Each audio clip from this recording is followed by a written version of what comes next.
It began with what was essentially a voice shouting up from a podium, and a man who wasn't supposed to say a word. One was an upstart congresswoman, sharp and determined, battling for reform in a system that was apparently rigged against her. The other was an old-fashioned Southern senator with a drawl and an understated gift for diffusing tension, converting it into a discussion. What transpired in that Dallas Convention Center wasn't political grandstanding. It was a conflict of values, of style, of what leading and listening truly means. Can 1 minute change the atmosphere of an entire room?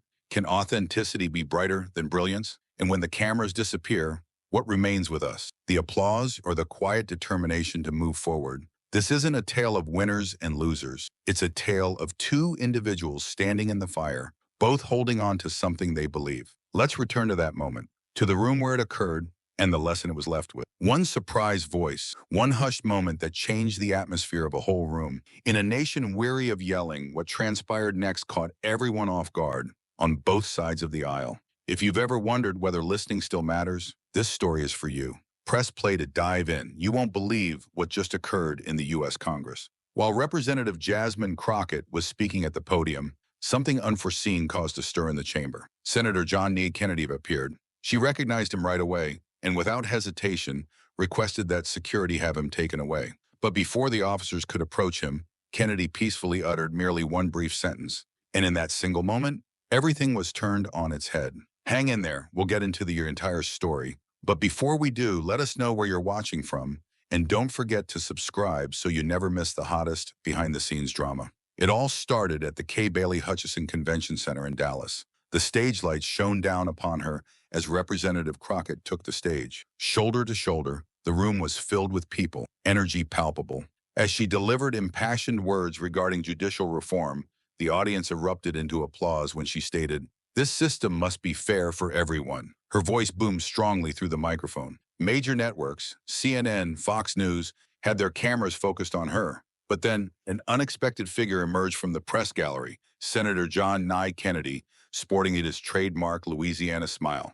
No one was expecting him. No word, no introduction, just Kennedy, striding into the light. "Representative, justice sounds good," he drawled, a touch of dry humor in his Southern twang. "But what about reality?" The room came to a halt. Heads turned, phones flew into the air. A tide of murmurs rolled through the crowd. Crockett hesitated in mid-sentence. Her eyes snapped into focus. "Senator, you weren't invited," she stated sternly into the mic. Laughter spread through the room, but Kennedy didn't crack. "I just want to say one thing," he stated with a glint in his eye.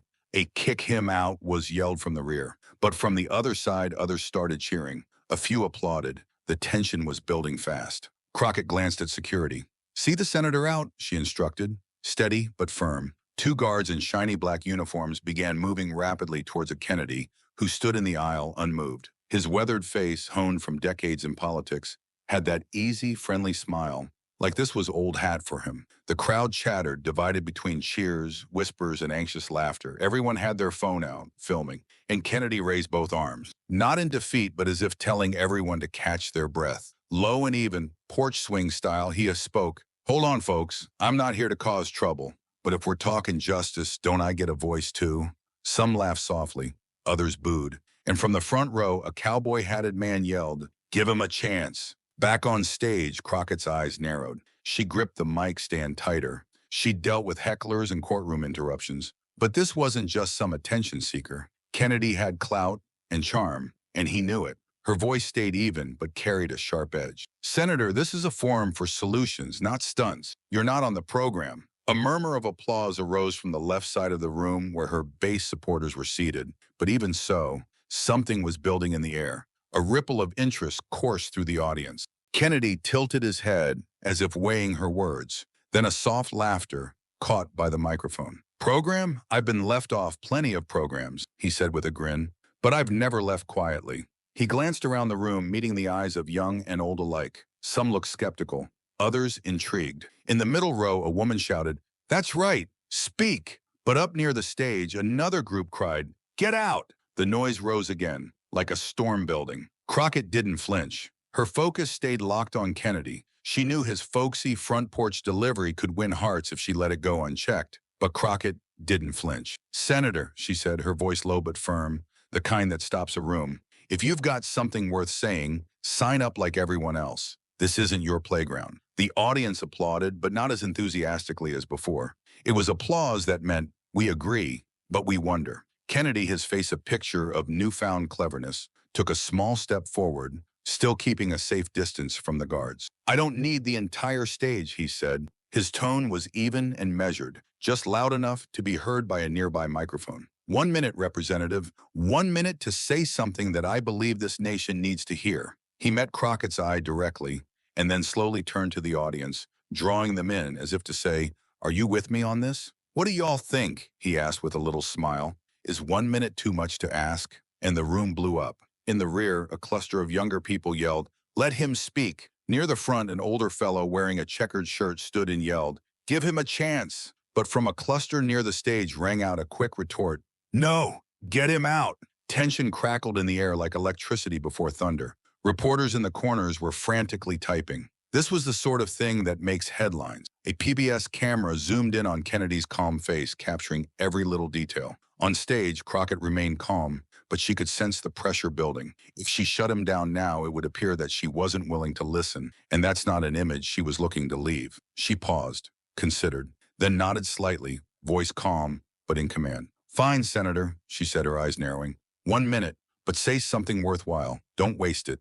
She took a step back only slightly, giving a swift hand signal to the security team to wait. The two guards hesitated in mid-step, their eyes darting between her and Kennedy, waiting for further instruction. Kennedy nodded respectfully, still wearing his smile. Then he stepped forward again, halting in the aisle. The stage lights, as if prompted, struck him just so, illuminating him softly, as if he were destined to be there forever. The room fell utterly silent. Phones remained held aloft. All eyes were on him. All cameras rolled. Thank you, Representative, he responded, his tone genuine and slightly softer now. I won't let you down. The air was charged. Crockett stood by the podium, arms folded, eyes fixed intently. She had not wanted to give him the microphone, but she knew this was the moment that would determine how the whole event would be remembered. From ardent activists at the front to subdued voters in the back, the crowd leaned forward, anticipating what he would say. Kennedy cleared his throat, not with nervousness, but as if to share a reflective anecdote on a calm southern night. Thank you, Representative Crockett, for a minute, he started, his voice relaxed and level. I am not here to argue. I am not here to upstage. I just want to tell you something that I learned in the small town that I grew up in, where people could argue about anything, politics, gumbo recipes, name it. But in the end, they would still sit down and share a meal together. He stopped, his eyes drifting slowly over the room. A few of the people nodded. Some actually smiled. Justice, what the representative's speaking of, it's something we all want, he went on, his voice growing deep and quiet serious. But justice doesn't result from yelling loud, and it sure doesn't result from evicting a member from the room. He glanced in Crockett's direction once more, then across at the crowd. Justice begins when we stop and listen, even when we disagree. He paused, letting that hang for a moment. I'm not standing here claiming to be right or claiming the representative is wrong. I'm saying if we can't give one another a minute to listen, then we're losing the very thing that makes America, America. His words were plain, but something about them stuck. In the third row, a mature woman, hands softly folded in her lap, nods silently, nearly automatically, as if Kennedy had spoken something that she'd been considering for an extended period. In the rear row, a young man in a t-shirt turned to his buddy and leaned in, saying, he's got a point. On stage, Representative Crockett saw it. The room was shifting. She maintained a calm demeanor, but inside she felt it. Kennedy was winning them over, line by line. Her brow furrowed ever so slightly as she struggled to find a means to bring the crowd back to her cause. But before she could say anything, something else occurred. Spotted applause began to ripple across the hall. A handful of claps here, a handful more there, and then it was surging like a percolating wave. Feeling his time was drawing to a close, Kennedy raised his voice, not higher, but richer, with real emotion. I've driven through Louisiana, he said, and met farmers and plumbers and teachers, good people. And you know what? They don't want to fight. They just want to be heard, to be respected. And if we can't do that right here, right now, then we're failing them. He hesitated, lifted his hand lightly for emphasis, then retreated with a slight bow. Not showy, just a soft conclusion, like a person who understands the power of a thoughtful pause. And then, The room exploded. The applause, tentative at the beginning, now rolled through the crowd in full tide. It wasn't just the conservative voices now. People on the fence, even some from Crockett's side, jumped in, and an old man with a silver hair stood up and yelled, "That's right! Let's listen to each other." Behind him in a corner, a young woman in glasses looked at her friend and said, "I don't agree with him, but he's right." The din grew. There were still some boos, naturally, but Kennedy's presence, his tone, his cool self-assurance, it had transformed the mood. Off to the side, journalists pounded away at their keyboards, their eyes illuminated by the light of their laptop screen. They were aware of what had occurred. This would dominate the night's headlines. Crockett, however, could sense the intensity of the stage lighting beginning to wane, not truly but symbolically. The limelight temporarily had moved on. She advanced, her voice firm but tinged with steel. "Thank you, Senator, for that," she replied, her words measured. "But we are here to discuss judicial reform, not porch tales. We require action, not merely rhetoric." Some clapping followed, dutiful, encouraging, but it lacked the import of Kennedy's welcome. She knew. The room did. Remaining in the aisle, Kennedy spoke not a word. He merely smiled, a tiny, knowing smile. He said what he had come to say, no more than that, and it had hit. The guards in the vicinity looked over to Crockett, not knowing if they should advance or fall back. Off to one side of the room, a PBS correspondent leaned over and whispered to her colleague, "He just turned that interruption into gold." The cameras remained on him, not because he was making a sound, but because he didn't need to. His presence dominated the room now. In the background, a crowd started chanting, "Kennedy, Kennedy." At the stage, another section retorted, "Crockett, Crockett." The chasm was absolutely clear, but Kennedy's people were louder, more solid. Their energy appeared to overwhelm the rest. A graying man in a gray suit stood up and held his hand up for quiet. "They're both correct," he said, voice rising over the audience. "But he's right about listening." Heads nodded. People murmured assent. Whether or not they liked his politics, Kennedy had struck a deeper chord. Crockett took a breath, slow and steady, her hand resting on the edge of the wooden podium. She scanned the crowd, faces lit by camera flashes, phone screens, and opinions. She couldn't let Kennedy walk away owning the moment. "Thank you, Senator, for your story," she said again, but this time her tone sharpened like a courtroom cross-examination. "But we're not here for heartwarming tales. We're here to face the truth." She paused, letting the weight of her next words sink in. "Our justice system is failing millions, especially the marginalized, especially the forgotten." Some applause came from the front row, her original supporters. But even now, the sound wasn't as strong as before. In the warm yellow glow of the congressional chamber, a sense of tension entered the room. Not hostile, not disorganized, but thick with doubt. The type that appears when something significant has just changed, and everybody knows it. Each breath within the room was labored, measured. Senator John Nye Kennedy stood resolutely in the aisle, shoulders slanted ever so slightly, like a chess player contemplating the board, anticipating just the right move. He didn't hurry. He didn't have to. His silence wasn't uncomfortable. It was compelling. All eyes in the room remained on him. His eyes sparkled, acute yet gentle, as though he were privy to some inside joke no one else had yet perceived. It was apparent he hadn't come just to sit and stare. Standing tall on the podium, Representative Jasmine Crockett stood firm, unfazed. Her voice boomed out, slicing through thick air like an arrow fired directly at him. "I've stood in courtrooms," she said, gripping the podium tight, her knuckles just barely tensing. "And I've watched people, because of their skin color or their background or just where they were born, get crushed by a system that was never built to protect them." She paused, her voice low but rising with determination. "They don't need cheap sympathy. They need real change, action, not polished words designed to keep voters' trust." She raised her face and met Kennedy's gaze. It was a challenge, a straight line of demarcation in the air between them. On the left side of the hall, a few of her followers jumped up. "That's right, Jasmine," they shouted, applause rising, but yet not loud enough to stifle the electric feeling of tension gathering across the hall. Increasing numbers of eyes turned back to Kennedy. Nobody had invited him to speak, but now everybody seemed to be holding their breath for it. And then, he did. He took a step forward, just a little one, enough that he could be seen without being invasive. Catching the light just so, he resembled a figure out of vintage American politics. Smooth, unhurried, deliberate. "Representative," he started,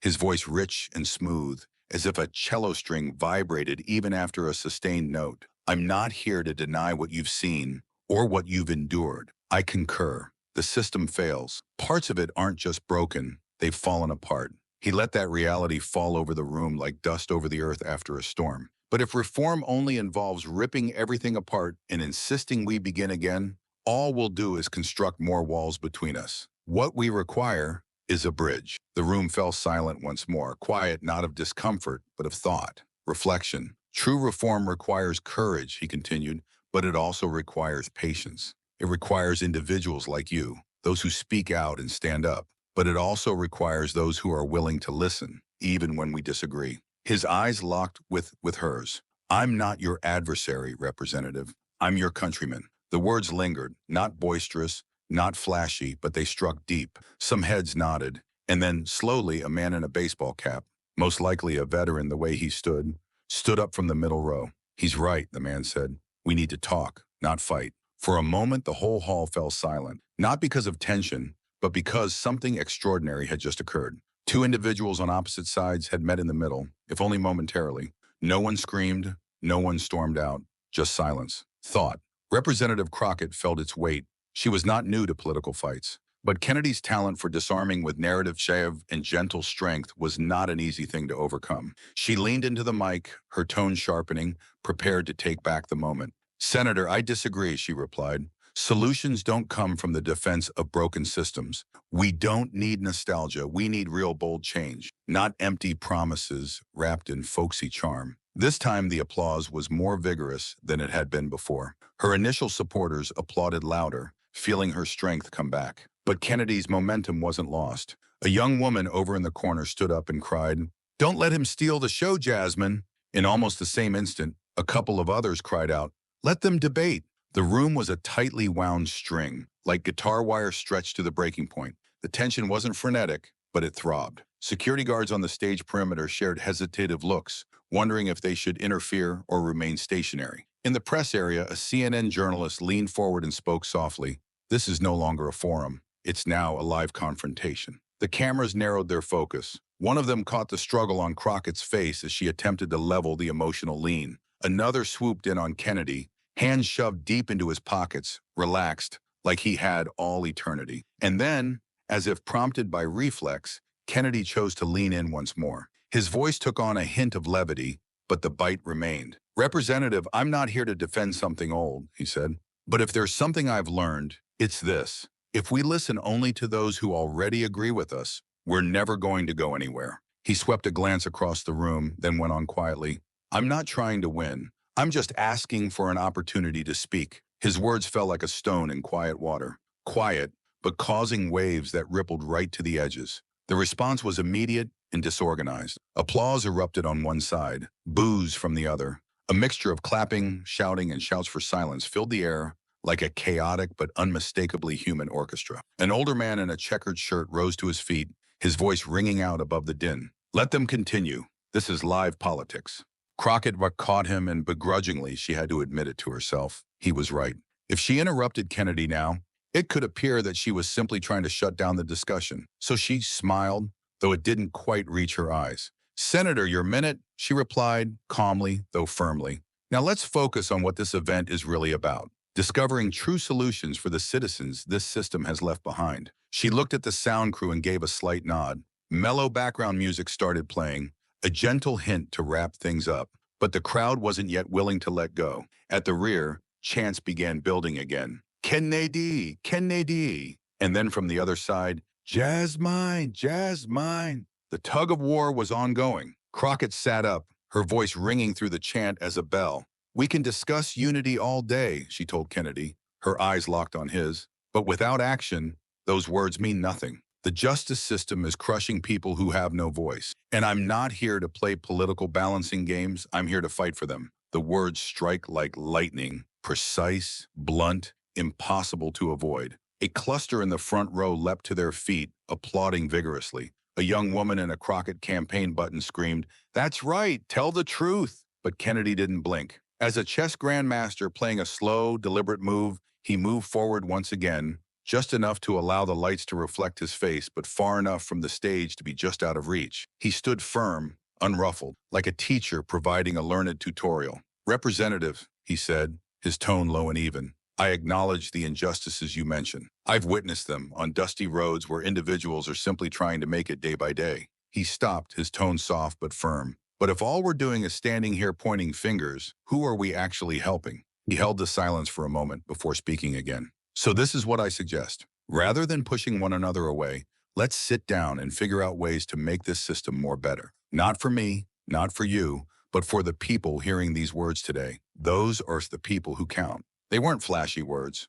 but they were good, they were solid. They moved through the audience like a silent tide. Applause again, and this time not only from the conservative pockets, but from others as well. People who hadn't applauded before, people who weren't certain which side they belonged to, but sensed something in Kennedy's voice that rang true. A gray-haired man in a denim jacket stood up and yelled, "He's right, we need to talk." In the background, a cluster of students who'd attended to rally for Crockett began to whisper. Some nodded, staring at Kennedy instead. A girl breathed, "I mean, he has a point." Crockett felt it. The ground she stood on, figuratively speaking, had begun to lean. The balance of the room was shifting. She backed up toward the mic, raising her voice with fresh intensity. "Senator," she said, "sitting down to talk is fine, but when people like me, who represent communities that have been oppressed for generations, do speak up, we're too often dismissed." Her voice surged with power now.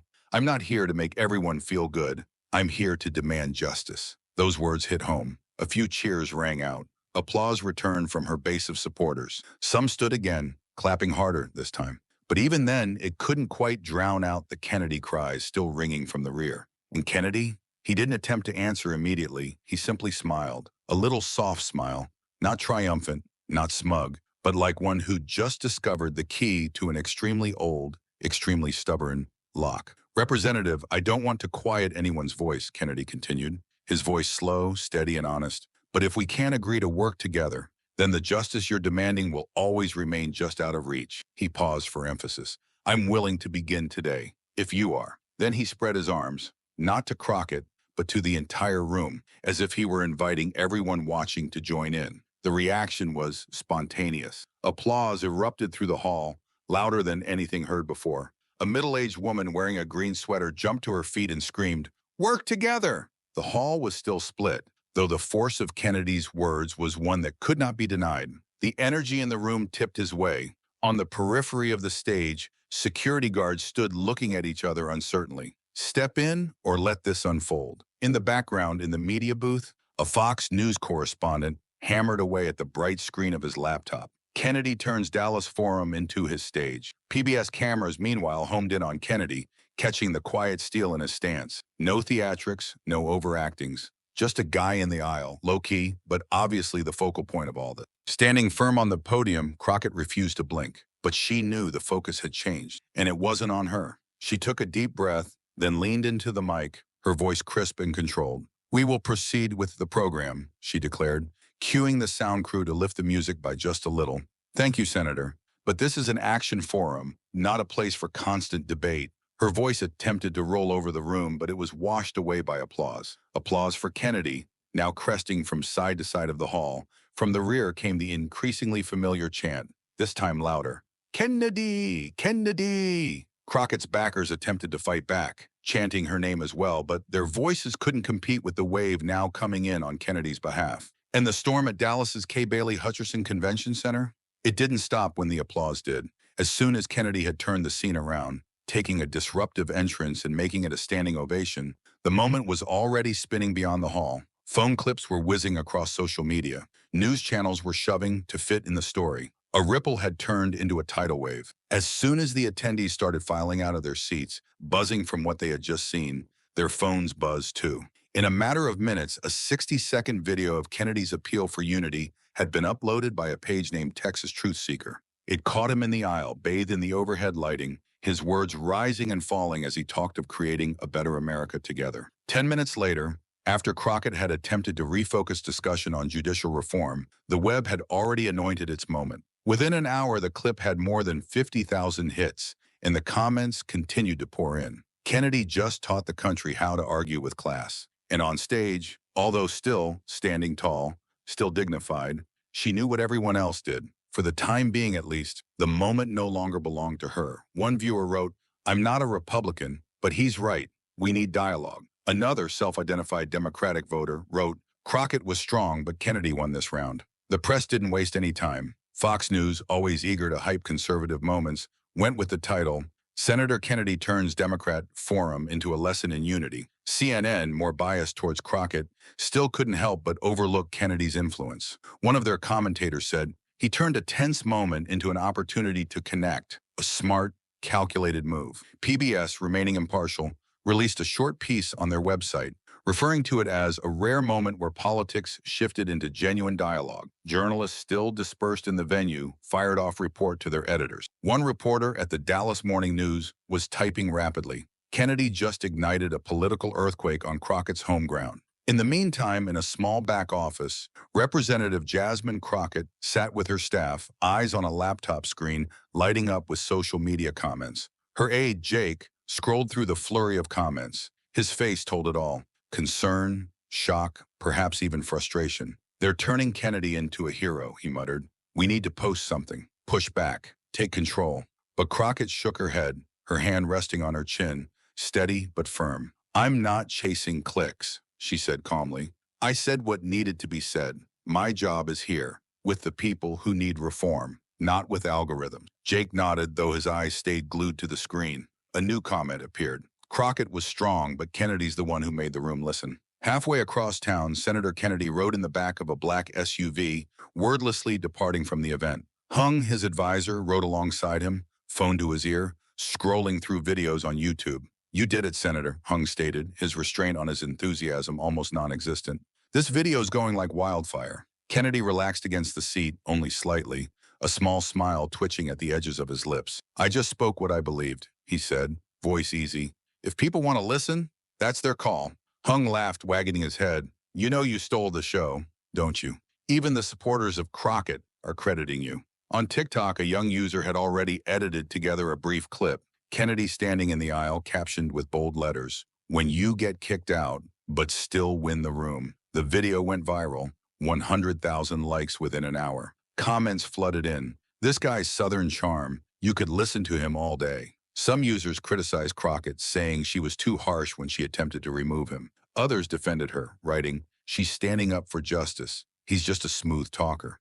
The social media response echoed the tension on the inside of the forum. But one thing was certain, Kennedy was getting attention. A few blocks from the venue, a coffee shop was abuzz with post-event conversation. A cluster of attendees stood there, drinks in hand, phones held out. A woman wearing a white blouse held up her screen. I was there for Crockett, she explained, holding up Kennedy's clip. But this guy changed my mind. Her companion, a fellow wearing glasses, scrunched up his face. Crockett's correct, but yeah, Kennedy has a way of getting people to listen. It was a brief exchange, but one of dozens just like it, ringing through living rooms, offices, and news feeds nationwide. Meanwhile, back at the venue, Crockett looked down at her phone. A text had just arrived from her mother.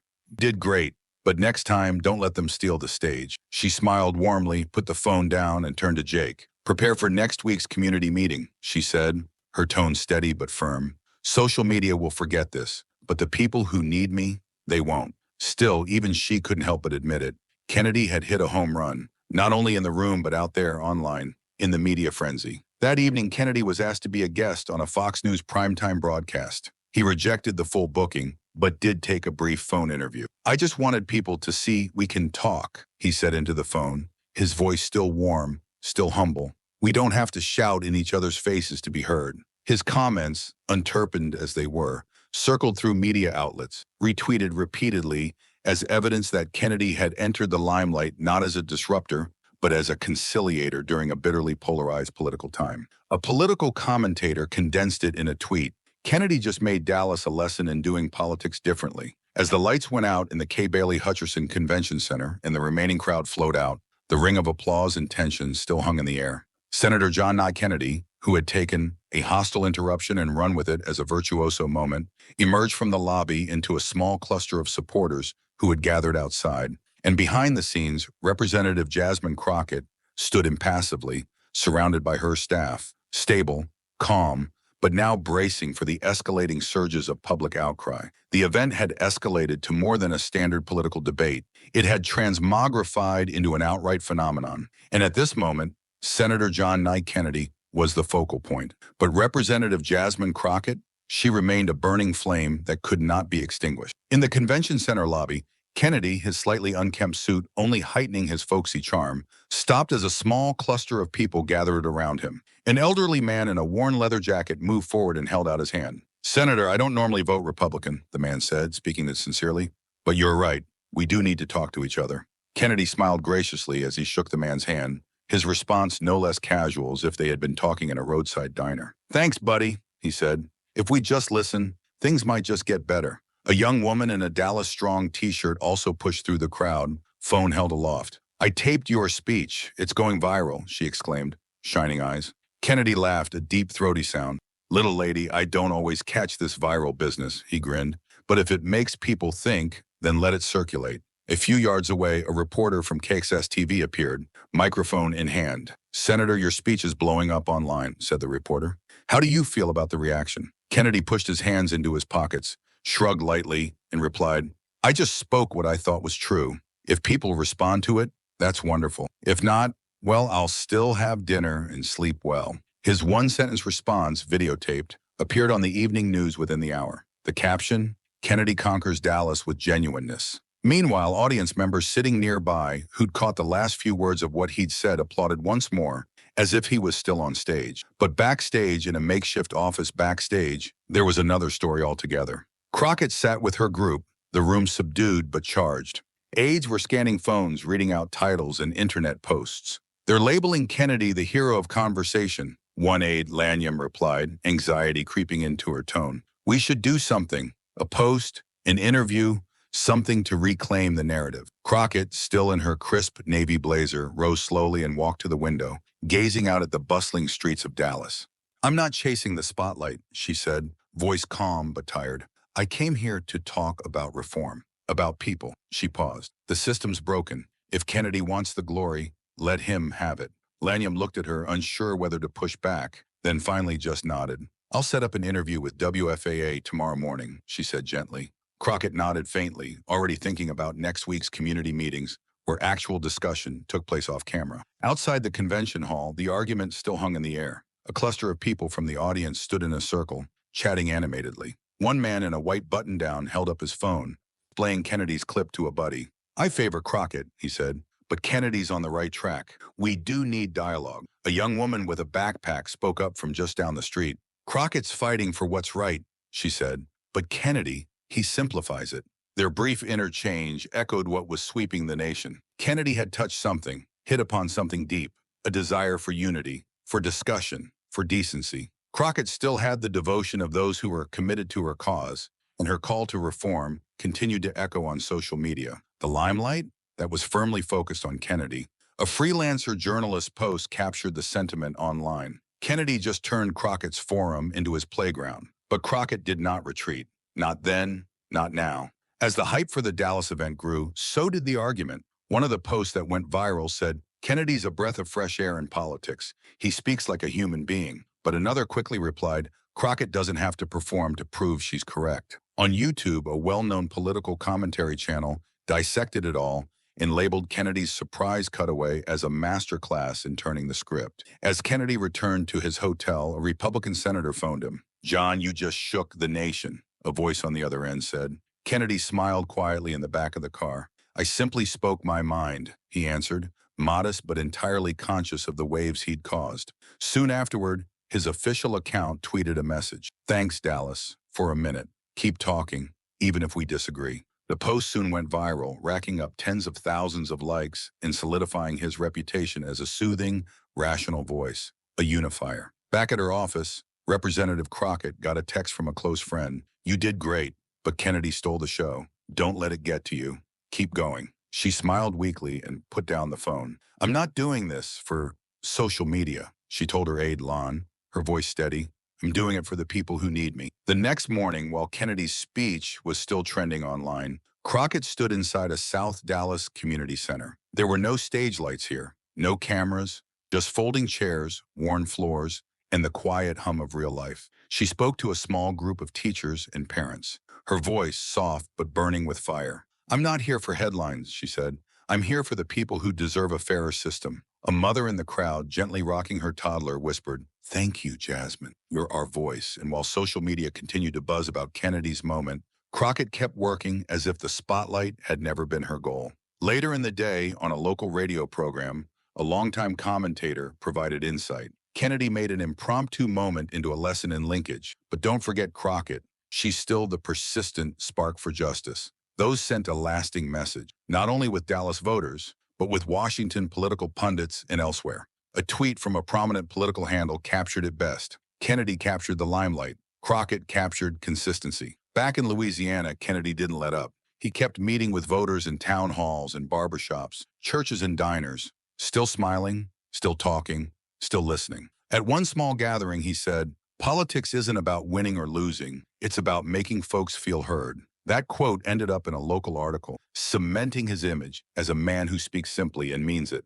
Another post from his account read, "Dallas gave me a minute. I hope this country gives each other more minutes." The message went far and wide. But when the high of that night started to wear off, there was a quieter question that arose. One discussed over kitchen tables, in office break rooms, and online. If 1 minute of real talk could stir a room, what would happen if we gave each other more time to hear? Kennedy, in his momentary triumph, had ignited something, a spark of hope.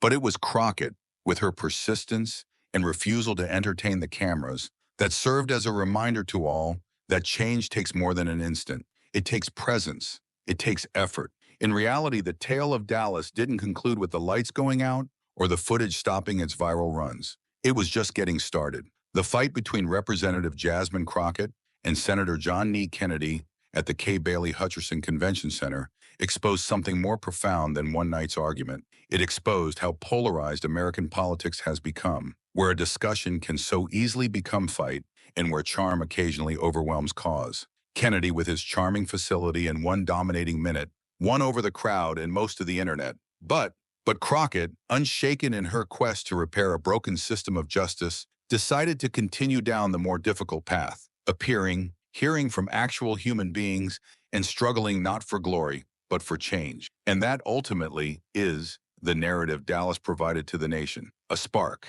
and it was met by a constant flame of determination. The lesson from Dallas could not be more obvious. In a country more and more polarized by the day, there's something profoundly powerful about the humble gesture of listening and being there with good intentions rather than clever put-downs. Senator Kennedy, with his down-to-earth style and moving anecdote, didn't make a point because he touched something more profound. There really is a deep desire in America to be heard, even across party lines. He reminded the audience and us all that disagreement does not necessarily imply disrespect. Meanwhile, Representative Crockett might not have taken the headlines, but she held strong. And in doing so, she exemplified the strength of long-term belief, of standing by your principles even when the spotlight turns. And that's the actual lesson here. From Kennedy, we can learn the importance of sharing our stories, of bridging, not merely argumentation. From Crockett, we're reminded that authentic reform doesn't occur in viral moments, but rather through years of grit and grace behind the scenes. In a world where each debate can feel like a war,